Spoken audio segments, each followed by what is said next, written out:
Hi, I'm Ronna. I'm an educator at the North Carolina Aquarium on Roanoke Island, and I have an activity for you, part of our amazing amphibian programs. I want us to build a toad abode. Ha! That's kind of fun to say, toad abode.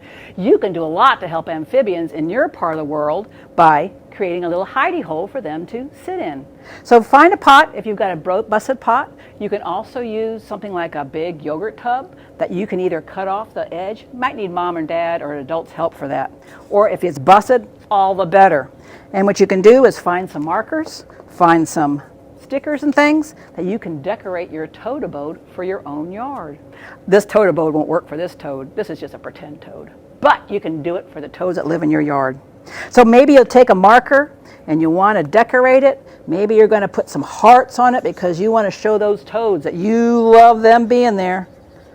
You can also use a glue stick and you can decorate the back of a foam something and put that on your toad abode. Then you put it in your yard and watch what happens. Maybe you'll get a toad.